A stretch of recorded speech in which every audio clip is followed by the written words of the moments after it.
대담한 대담 시작을 하겠습니다. 중국 전기차 기업인 비아디 얘기를 좀 해봐야 되는데 세계 전기차 기업 중 한 곳입니다. 그런데 한국 진출이 임박한 상황이고요. 최근 소식을 보니까 도요타를 넘어섰다라는 또 그런 뉴스가 있더라고요. 그래서 오늘 팩트 체크를 잘 해드리려고 합니다. 제 옆에 윤석천 경제평론가님 계십니다. 어서 오십시오. 네, 안녕하십니까? 네, 이 이슈가 화제가 되고 있는 상황이에요. 네네. 네, 우리가 파봐야 되긴 하겠지만 일본 전기차 시장에서입니다. 비아디가 일본의 도요타를 이겼다.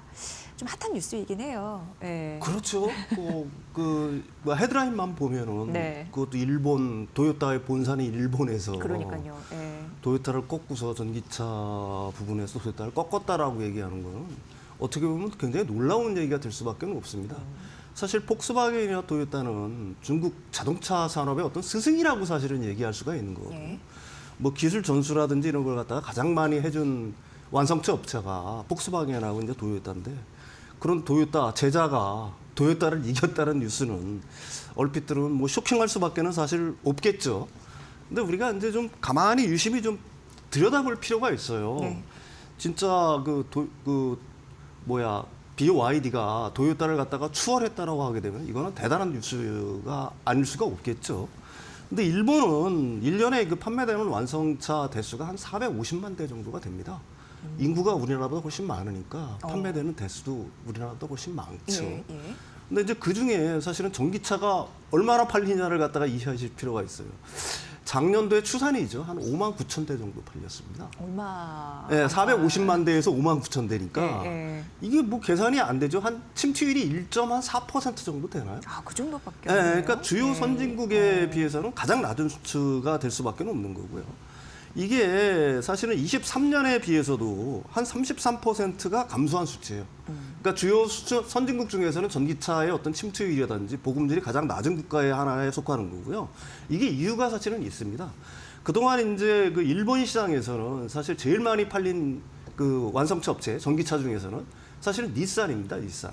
닛산이 한 3만 대 정도 팔렸죠. 네. 근데 이 수치가 어떤 거냐면은 이것도 한 44%가 급감한 수치예요.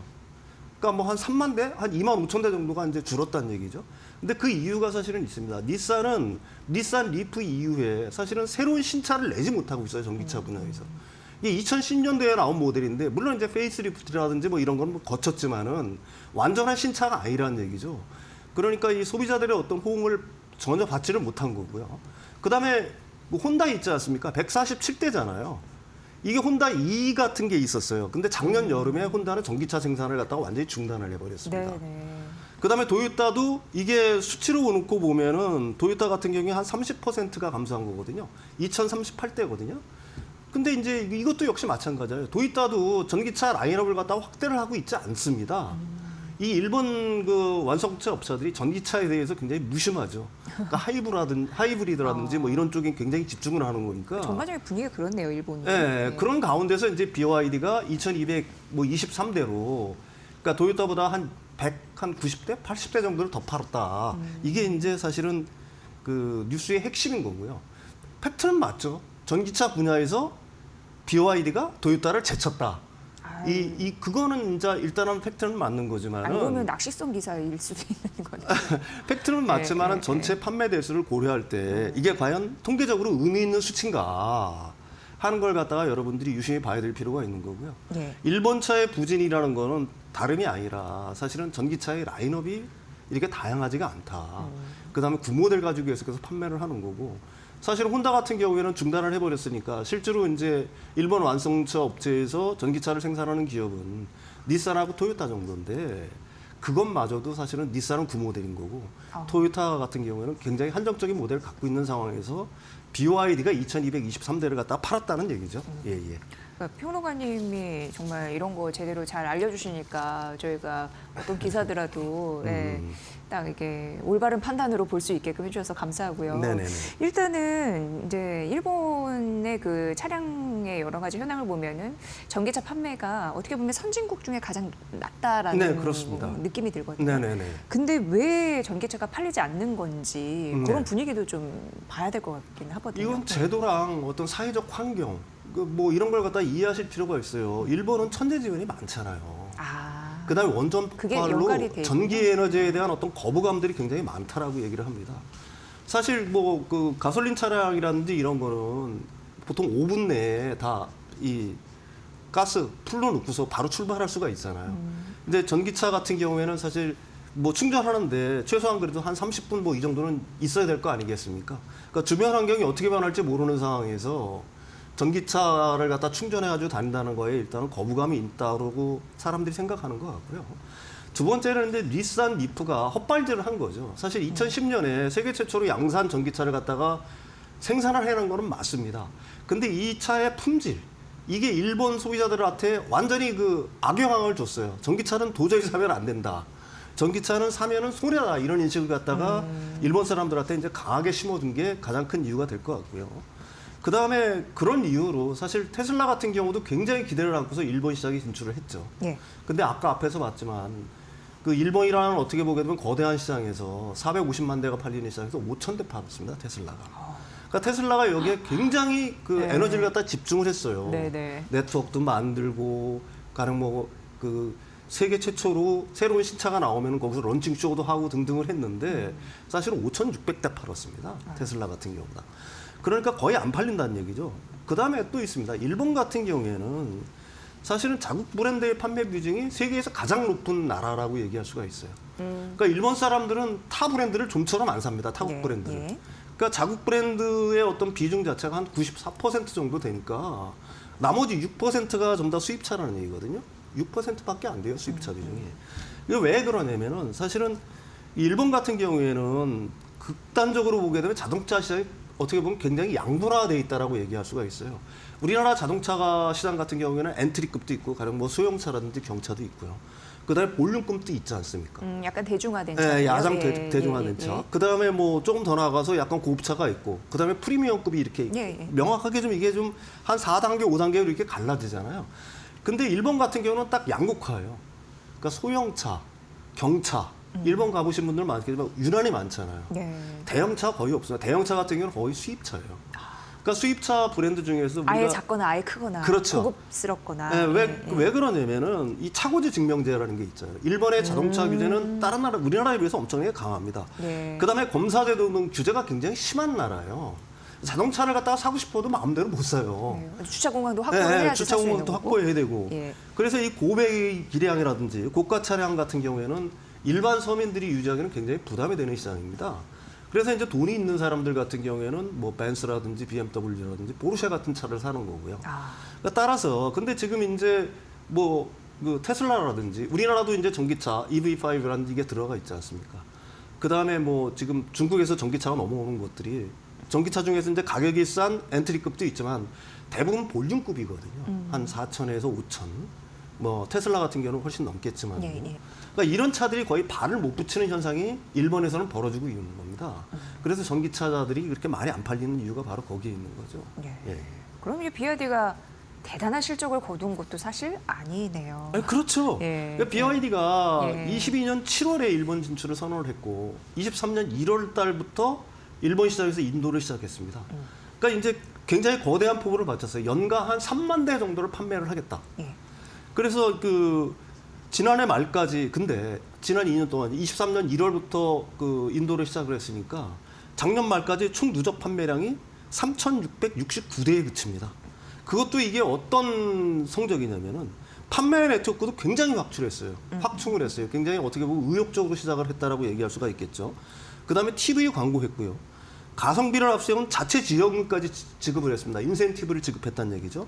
근데 작년 판매 목표가 3만 대인데 2천 몇백 대 팔렸으면 8% 달성한 거잖아요. 예. 이 정도는 뭐 일반 회사 같으면 어떨까요? 사실 CEO는 해고돼야 하는 상황입니다. 자신들이 목표에 8%판 거예요. 사실.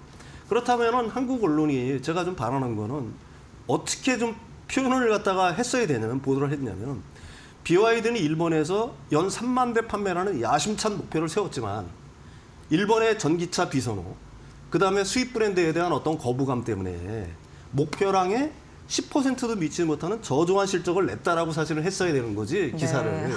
그걸 도요타를 꺾었다라고 얘기하는 거는 아니면 도요타를 꺾었다라고 하게 되면 도요타를 BYD가 꺾은 이유를 설명을 해줘야 되겠죠.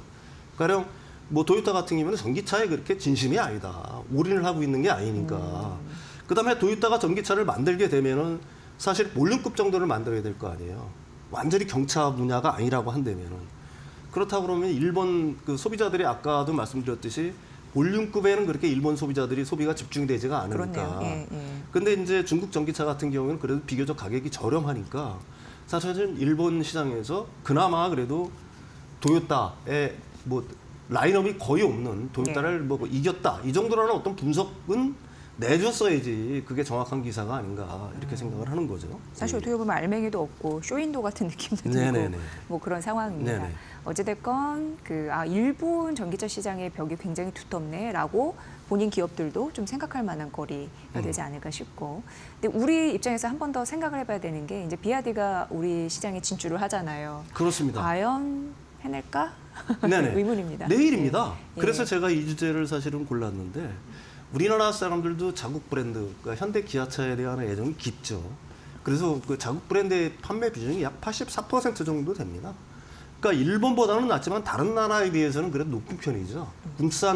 국내 브랜드에 대한 어떤 로열티 같은 경우가 다른 나라에 비해서 굉장히 강한 편이고요. 또 하나가 있습니다. 지난해 9월 이제 컨슈머 인사이트에서 사실은 조사를 했어요. 그러니까 중국 전기차가 들어오면은 살 의향이 있느냐고 물어본 거죠. 근데 그 대답이 전체의 9%에 그쳤습니다. 사겠다고 하는 사람들이. 그러니까 뭐 가격이 싸면 살 수 있다. 뭐 그게 한 9% 정도 되고요. 네. 5명 중 2명은 가격이 아무리 싸도 나는 중국 전기차는 절대로 구매하지 않겠다. 이거는 신뢰의 문제가 되는 것 같아요. 예. 근데 이제 사실 BYD 같은 경우에는 일단 우리나라에 들어오게 되면 8% 관세가 붙잖아요. 그다음에 이제 아무래도 강한 인센티브를 줄 거라고 생각을 합니다. 맨 처음에 이제 마켓 그 시어를 갖다 늘리기 위해서. 그렇죠. 예. 그다음에 전기차 보조금을 적용하게 되면은 일단 가격은 내가 얼핏 기사에서 봤는데 우리나라 전기차에 비해서 동급이죠. 한 500에서 한 1,000만 원 정도 싼 것 같아요. 500, 1000이요? 500에서 1,000만 원 정도. 근데 제가 생각하기에는 과연 500에서 1,000만 원 정도 싸다고 해서 이걸 살까? 예, 이거 과연 중국산 그 전기차에 대해서 손이 갈까? 뭐 이런 식의 어떤 의문점은 있는데 다만 좀 중요한 어떤 흐름이 하나 있어요. 예. 홍콩 상업펀드 운용사인 그 어피니티 에쿼티가 우리나라 SK 렌터카, 롯데렌탈 인수했잖아요. 이게 어떤 이거는- 의미가 있는 거예요, 진짜? 이건 사실 예, 변수가 예. 될 수 있죠. 예. 이거 어떤 식으로 할 거냐면 뭐 어차피 이것도 중국계 자본이라고 얘기할 수가 있는 거니까 사실은 이런 렌트카 회사들 같은 경우가 이 BYD의 전기차를 갖다 대량 매입할 수 있다는 얘기죠. 사서 걷다가 예, 영업할 수 그렇죠. 있는군요. 고객들한테 사업할 수. 빌려주는 예, 거죠. 예, 예. 그러면은 뭐 이게 사실은 그 시장 영향이 그냥 순수 렌터카라고 그러면 그래도 좀 적을 수가 있는데 제가 염려하는 거는 롯데 렌털이 그 카시어링 업체 그린카 소카지 분들을 갖다가 대주주잖아요. 그러니까 뭐 이 그린카라든지 소카 같은 경우에는 젊은 사람들이 많이 좀 이용하는 편이지 않습니까? 렌터카 중에서도. 어쨌든 경험을 할 수 있게 되는 거죠. 그렇죠. 이제 가령 뭐 이 BYD가 그 렌트카 회사에서 대량 매입을 해서 풀면은 소비자들이 이제 간접 경험을 할 수 있는 시장 자체가 열린다는 얘기예요. 예, 예, 예. 근데 이제 문제는 사실은 이렇게 팔린 것들이 그 어쨌든 연말이나 뭐 분기말이 되게 되면은 판매량으로 해가지고 잡힐 거 아니겠습니까? 근데 이걸 갖다가 많이 팔렸다고 특정 분기에 이제 많이 팔릴 수가 있겠죠. 그러니까 BYD가 대단한다 뭐 이런 신호. 아니면 우리나라 언론도 몇몇 언론이 그런 식으로 쓸 수가 있다는 얘기죠. 아까 그 예. BYD가 도요타를 일본 시장에서 넘었다고 그렇죠. 하는 기사처럼. 그렇죠. 예. 예, 그래서 그런 어떤 기사들이 제가 생각에는 나올 것 같아요. 아, 근데 이게 그 기사를 읽을 때 우리가 좀 주목해서 봐야 될 거는 예. 이게 사실은 최종 소비자의 어떤 선택을 받은 건 분명히 아니잖아요. 이걸 갖다가 언론은 좀 명확히 해야 될 것 같아요. 따라서 이 BYD의 어떤 전기차들이 단순히 팔린 대수만 봐서 그게 최종 소비자도 아닌 그러니까 뭐 롯데 렌탈이라든지 SK 렌터카에 팔린 걸 가지고 판매량으로 집계가 되고 그래서 그게 소비자의 어떤 최종 선택을 받은 것처럼 그래서 상품성의 어떤 검증이 끝난 것처럼 이게 호도가 되면서 사실은 그거에 대한 어떤 칭송 뭐 이런 걸로 이어져서는 굉장히 곤란하지 않나 이런 생각을 하는 거죠. 예, 예. 그래서 이런 이슈나 기사가 나올 때도 면밀하게 좀 파고들으면서 그 기사의 그 원 소스가 뭔지 네, 이거를 그렇습니다. 아는 게 굉장히 중요할 것 같고요. 네네. 그리고 이게 시장에서 지금 지속적으로 나오는 게 미국 국방부 쪽에서요. 네네네. 그 중국 주요 기업들을 중국 군사 기업에서 이제 리스트를 또 만들잖아요. 네네네. 만들어 있고, 근데 여기에 그 세계 최대 전기차 배터리 제조 기업인 CATL이 또 포함이 됐잖아요. 네네네. 요거에 대한 우리가 또 의미도 파악을 해야 될 것 같아서 그렇습니다. 예, 중요할 것 같아요. 예. 예, 지난 시간에도 제가 말씀드렸죠. 그 CATL이 그 중국 군사기업 CMC 리스트에 등재가 됐다. 134개 중에서. 근데 CATL이 시총이 여기서 제일 큰 기업이죠. 그렇죠. 예. 예. 그다음에 CATL이 주목을 받는 우리 입장에서 굉장히 그 주목을 해야 될 거는 뭐냐면은 사실은 그 작년도 그 배터리 그 출하량 기준이겠죠. 이게 전 세계에서 1위입니다. 점유율이 약 37% 정도 되는 거예요. 그러니까 이게 엄청난 어떤 몸집을 갖고 있는 회사다. 이게 물론 이제 중국 정부의 어떤 보조금이라든지 그런 걸 등에 업고서 이렇게 시장을 갖다 굉장히 넓혔다라고 얘기할 수가 있는 건데요. 이 CATL의 최대 고객이 어디냐면 테슬라입니다. 테슬라. 사실은. 예. 그러니까 테슬라 비중이 한 12.5% 정도 돼요. 그 다음에 스텔란티스도 굉장히 커요. 의외로. 7.1%예요. 이렇게 그러니까 미국 가지고 있네요. 기업들의 예. 어떤 최대 고객이라는 얘기예요. 이게. 예, 예. 그 다음에 폭스바겐, BMW, 그 다음에 포드 같은 경우에는 기술 라이센싱을 협력을 해서 지금 미국에다가 뭐 LFP 배터리 공장을 세운다. 뭐 이런 움직임들이 사실 있는 건데 이런 상황에서 이제 미국 정부가 이 CATL을 갖다가 군사 기업이라고 이제 딱 못을 박은 거죠. 중국 군사 기업이라고. 근데 이제 그 로이터 통신 같은 경우에는 사실은 그 작년도에도 그런 보도를 갖다가 낸 적이 있어요. 그 작년 미국 최대 규모 해군기 중 한 곳에서 ESS 시스템 단계적 폐지. 그러니까 중국의 ESS 시스템 단계적으로 폐지한다. 이게 왜 그렇게 그런 어떤 기사를 냈냐면은 그 작년도에 그 미국의 그 공화당 의원들이 네. 국방부 장관한테 편지를 씁니다. 이 중국산 배터리 절대 못 오게 막아야 된다. 네네. 근데 이제 그 중에 가장 핵심적인 인물이 그 어떤 분이었냐면은 마르코 루비오예요. 이분이 이제 국무장관 지명자잖아요. 그러니까 그 미국 그 어떻게 보게 되면 그 트럼프 당선인에 이어서 랭킹 2위 실력자가 이런 편지를 보냈다는 겁니다.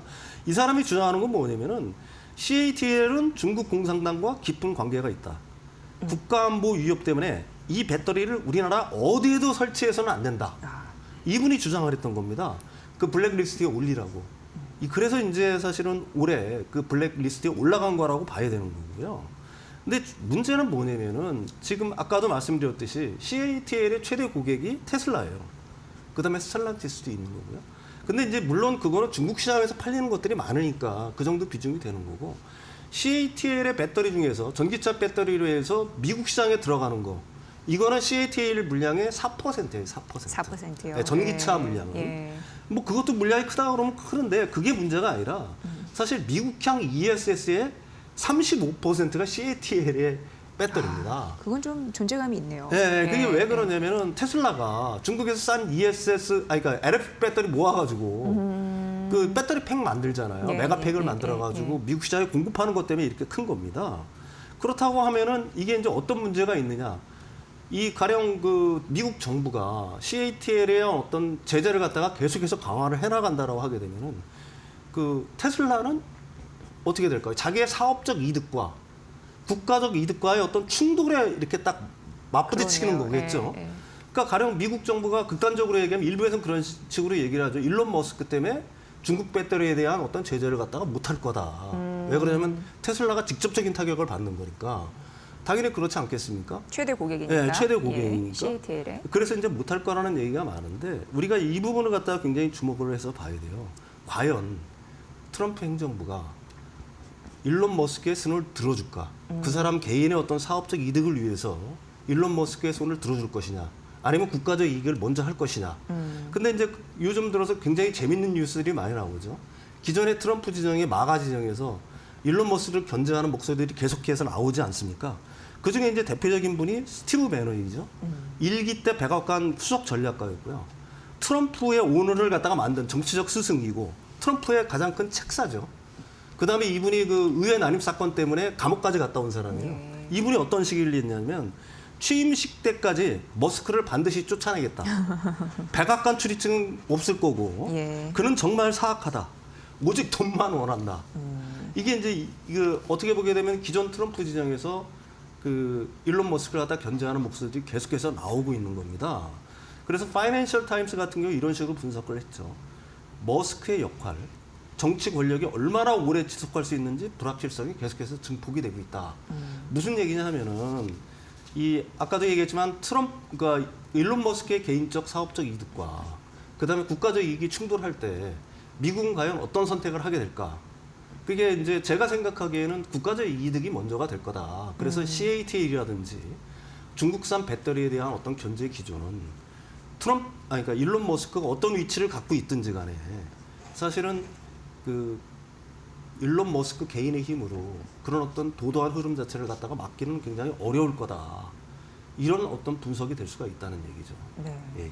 결국 트럼프 당선인이 대통령이 다시 취임된 이후에 네네네. 어디 손을 조금 더 들어줄 것인지 네. 굉장히 큰 관건이 될 것 같고 그렇습니다. 지금 트럼프 당선인의 최측근이 일론 머스크 CEO인 만큼 네네네. 너무 축에 기울어져 있어서 네네. 얄밉게 보는 사람들이 꽤 많아지고 있는 것 같아요. 네네네. 그런 흐름에서 국가적 이익인지 네. 아니면 자기의 측근을 더 형편을 봐줄 것인지 예. 그거에 따라서 전기차 지형도 좀 변하지 않을까? 그다음에 이런 CATL이 생각, 예. 웬만한 중소규모의 회사라고 했으면은 예. 뭐 일론 머스크의 말이 좀 들어갈 수가 있겠죠.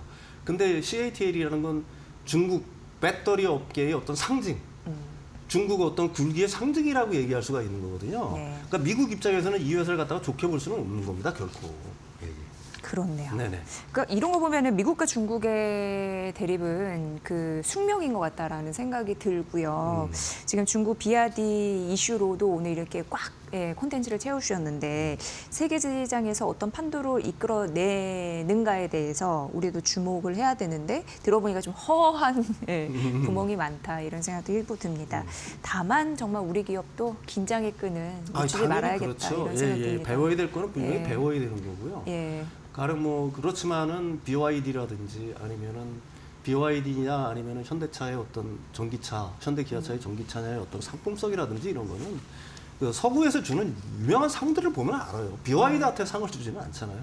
그게 단순히 중국 견제 때문만이 아니라 상품성에서는 분명히 그다음에 제품의 품질이라든지 이런 것 측면에서는 우리나라 전기차들이 굉장히 우수한 거 틀림없습니다. 다만 그럼에도 불구하고 어떤 그 언론의 어떤 팩트 체크가 없고 정확한 분석이 없는 기사들이 사실은 우리 어떤 소비자들을 갖다가 호도할 수 있는 가능성은 얼마든지 있다. 그런 측면에서 제가 이제 염려를 해서 말씀을 드리는 겁니다. 네. 예. 그래서 저희 마켓나우 2부는 그러한 기사를 전격적으로 잘 분석해서 시청자 여러분께 앞으로도 전해드릴 것을 약속드리도록 하겠습니다. 자, 오늘 대담한 대담 윤석천 경제평론가의 분석으로 여러분 함께하셨습니다. 좋았습니다. 잘 들었습니다.